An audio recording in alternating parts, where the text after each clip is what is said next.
And it's a good afternoon and welcome to You and Your Business with me, Alec Drew on 103.2 Dublin City FM. Each week, I invite an expert from the world of business to share their knowledge, insights, and tips to help you with your business challenges. If there's a topic you would like covered, or if you feel you can make a contribution, please email me at yourbusiness@dublincityfm.ie, and perhaps we'll be having a chat here one day soon. I have a very special guest today, and his family have been in the same business for more than 200 years. Fantastic. He's also a director of Ireland's leading funeral directors, and he's an avid fan of St Marys College RFC, Leinster, and of course, Ireland. I'm delighted to welcome David Fanagan to the You and Your Business studio. Thank you very much indeed, Alec. Pleasure to be with you. And I'm delighted. This is an interesting, because such a colourful history that you have there. Let's just talk about your last year in school. Were you going to travel? Were you going to be an academic, or was the family business calling for you and you were sort of predestined to be part of that?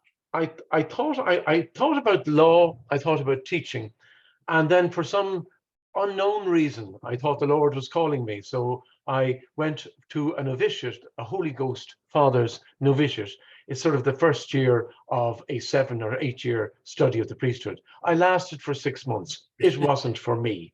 Lovely bunch of guys. I know many of them still, some of them priests, many of them not, some have left, but it wasn't for me. So I said, okay, university. So went to UCD, took a 1 year gap, went to UCD, 2 years there, doing arts, thought I might go to law. I went to the States in 74 and worked in John F. Kennedy Airport. Well, can I hold you just for a second, David? I just need to take you back before you give me the whole story in 5 minutes, because it's much more interesting than that. The presumption that you go into the business, most people would think, well, automatically you're set up for life. You're just going to be taken into the business. Oh, no, that wasn't the no. case. Unfortunately, much as I would have liked to have gone into the business, my father and his two brothers, three of them, fourth generation in the business, decided in order to keep it going equally, they would allow or permit one son who was suitable into the business. I was son number 3 in our household of 9 children, and my older brother Paul went into the business, and the older brother again went teaching. So no space for me, no job for me. So then I decided it's university, and let's see what way the dice rolls.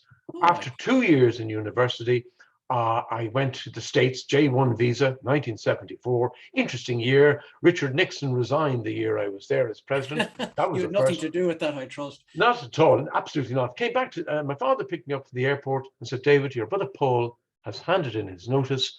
Are you interested in coming in for an interview for the position? It's not automatic, it's an interview.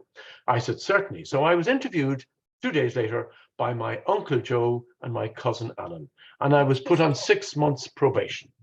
Let's just talk about that interview, because there's a presumption by people out there in generally that, okay, there's a family business, you should be able to just walk straight in. But hang on a second, you're being treated like every other person that just walked in off the street. Absolutely. And I suppose they knew me. My cousin Alan knew me up to a point. My Uncle Joe knew me up to a point, but that was in family situations. They didn't know my business acumen, if I had any or any potential. But I suppose, and I know for a fact now, having been in the business for so long, it's all about people and being able to deal with people, communicate with people, listen to people. Listen to people at a time when basically they want to know that you will be able to look after them. And that's exactly what happened. I remember when I went into the business then, I was there a few weeks, and I was sitting beside Nellie, or whatever they call it, and my Uncle Joe on Sunday morning went into Whitefriars Street Church to Mass, and a woman walked in the door and came up to the counter as it was then, there were 3 hatches, and she said, my husband has died. Now, I didn't want to tell her I've never arranged a funeral before, because the thing is, neither had she. So I took out the form, and I told her my name was David Fanagan, and she told me her name, and I went through the form: name of deceased, address of deceased, place of death, date of death, age. Went through it in a conversational way. She left after about 20-25 minutes, having gone through the wording for the death notice, told her we'd contact the church, phone her back, etc., etc. So my Uncle Joe came in after Mass. He said, well, anything happened? Yes, this woman came in to arrange her husband's funeral. Why didn't you come in and get me? He said. I said, well, I was listening for the last 3 weeks, and I went through the questions that I heard you ask in a conversational way. Oh, I see you sold a solid. No, I didn't sell a solid oak coffin, Uncle Joe. She chose a solid oak coffin. We don't sell anything. You taught me that 3 weeks ago. We don't sell, we offer choice. That was, I think, the real interview. Because Yes. from then on, and then unbelievably, 6 weeks later, the then union, not SIP2, but its predecessor, the Irish Transport and General Workers Union, went on strike, branch number Wow. 15. So I found myself and other family members thrown in the deep end of driving hearses for funerals in the morning, laying out bodies or removing bodies in the afternoon, mounting coffins at night, and that went on for 3 weeks. Wow. And it was a difficult time. Reason being, our men went out on strike because they weren't being paid enough. Right. We weren't, like all funeral directors at the time, weren't charging enough for the service we were providing. There has never been a strike since, and that's almost 50 years ago. And in my time, as far as I'm concerned, there never will be again. Our staff are well looked after, and the public, critically, are well looked after. Let's just talk about the business from your perspective. So, okay, you've gone through the interview, you're taken in, you've obviously got what they require from you to run the business from that side. But again, you're not coming in at a management level. You're being brought in on the bottom rung of the ladder.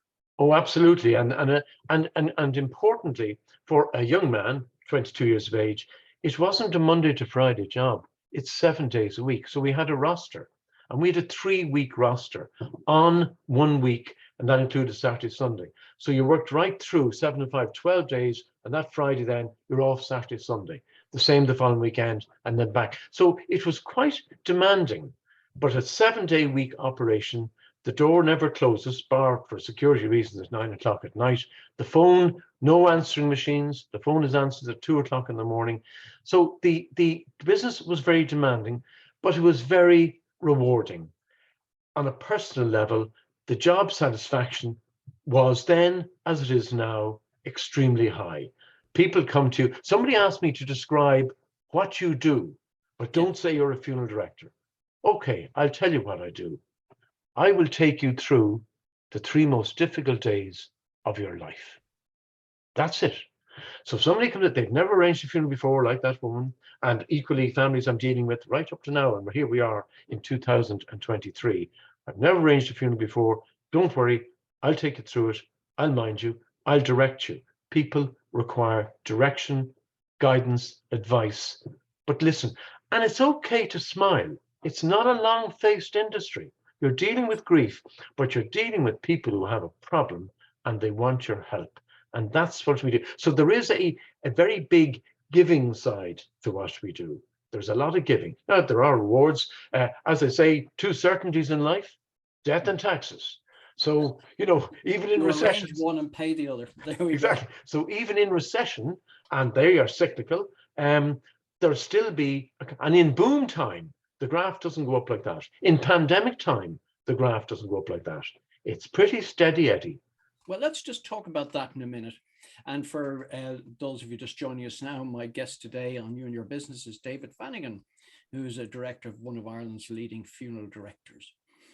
Let's just talk about that. But again, perceptions. People have all of these perceptions about, it's a strange business because, again, there's not that many people involved. However, it's a business, and we have to understand it's there to make money. It's there to create jobs. It's there to sustain, and the fact that you've been there 200 years. But let's just talk about it from a business perspective and analyze it in that sort of co-light. You identified something there that in a recession, it's not up and down. It's a steady eddy income. That's interesting. Maybe explain that in more detail. I think people now understand that yes, you're quite right. I remember during the late 80s, a low-cost operator came in and the word profit came up, and a certain person in a business capacity said to me, profit is not a dirty word. You are in business to make a profit. And if you don't make a profit, you will go out of business. Yes. As simple as that. A funeral is divided into 2 portions. That which the funeral director provides, his expertise, his or her expertise, coffin, care of the body, transportation, arrange everything. Then there's what solicitors call outlays. We call disbursements, the purchase or an opening of a new grave, newspaper notices, flowers, organist, cake, all the things, all the monies that are paid out. We became unpaid bankers. Yes. People came in and asked for a loan, effectively for a fortnight. That could stretch to 6 months. Now you multiply X number of new graves a week by 4, 5, 6,000. All of a sudden, you're into a 7-figure sum of monies owing to you. And our bank and our auditors called us in and said, unless you ask for money up front, you're going to go out of business. Right. So we changed our model and we have put everything down in writing. We're going to give you a confirmation of your instructions. There's Fanagan's portion of the account. And on your behalf, we're going to spend £3,000 or post 2,000, 3,000, 4,000 euro. And then pause. And then the family would say, well, do you want us to give you that now? Yes, we're going to give you a loan for 3 days. So we want to be able to get that money back. We'll wait for our money for 30 days, but we're paying the cemetery, we're paying the florist, we're paying the organist, we're paying the singer, we're paying an offering to the church. We need the money up front.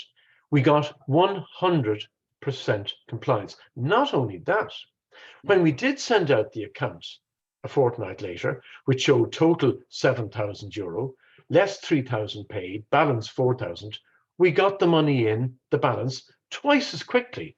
People realized these people aren't the St. Vincent de Paul. They're running a business. They've got to be paid.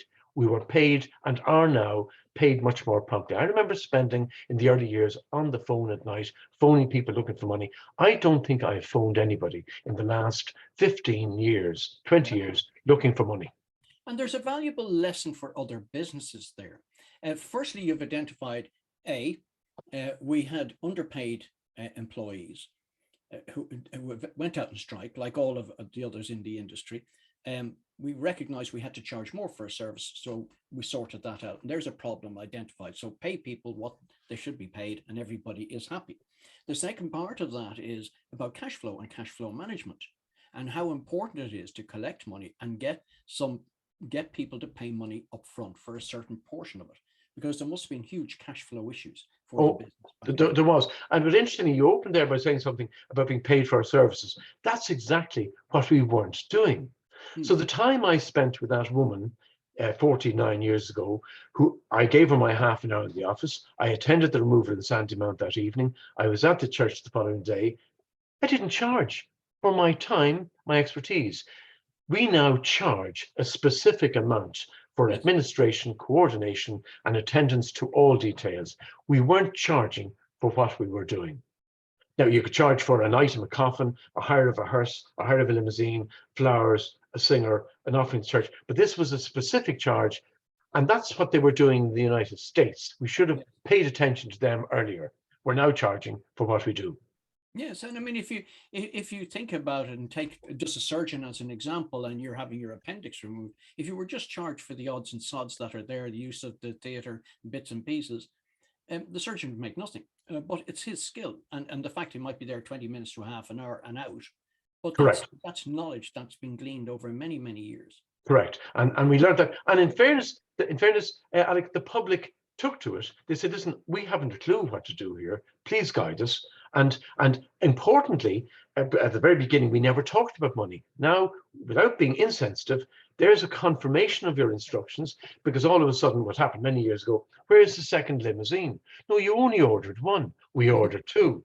Show me that in writing. You now have it in writing. 2 days before the funeral, that's exactly what's going to happen.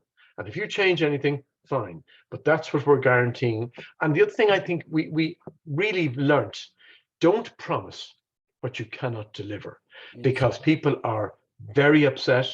They're angry if they haven't been through the hospice care movement. Hospice care, deaths in hospitals can be very upsetting.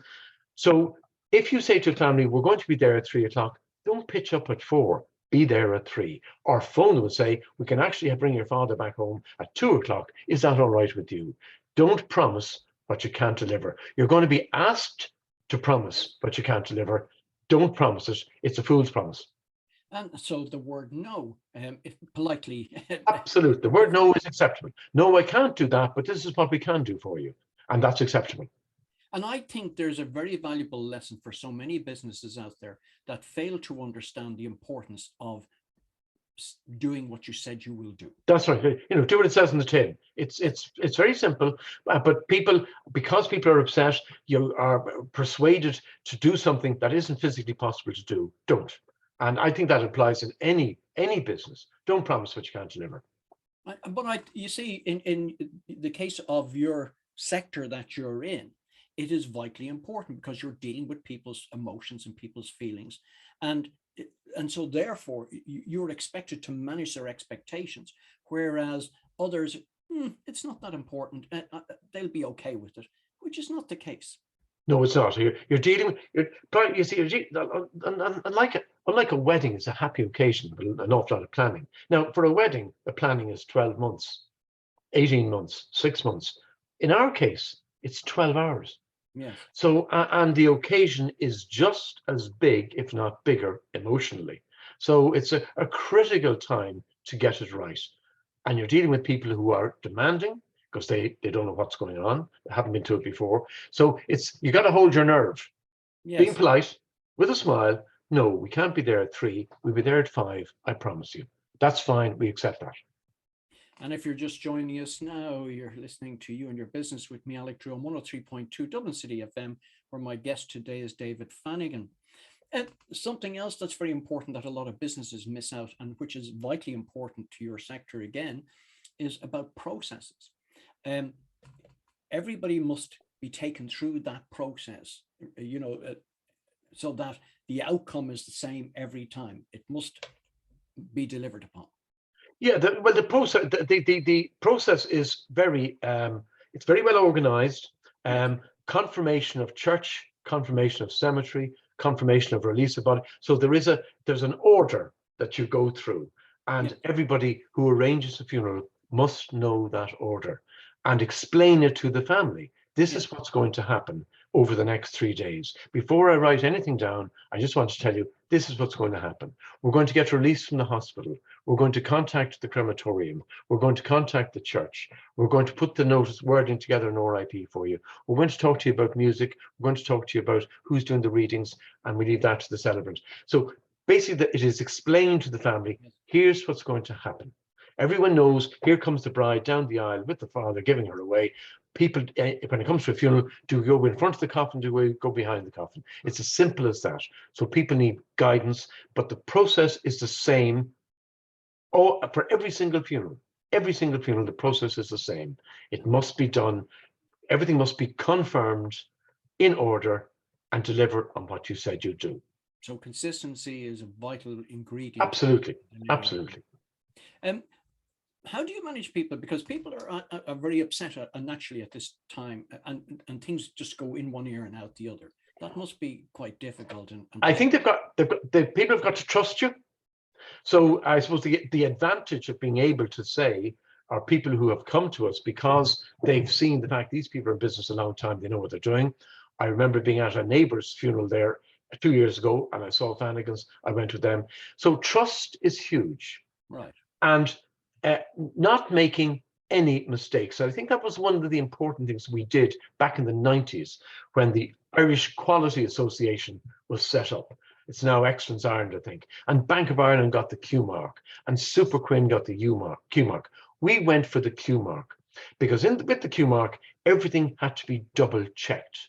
Yes. So the nameplate on the coffin is engraved, and before it's placed on the coffin, the engraver contacts the office. I just want to read, Tom Smith died the 17th of January, 1996. May he rest in peace. Correct. You may now affix it to the coffin.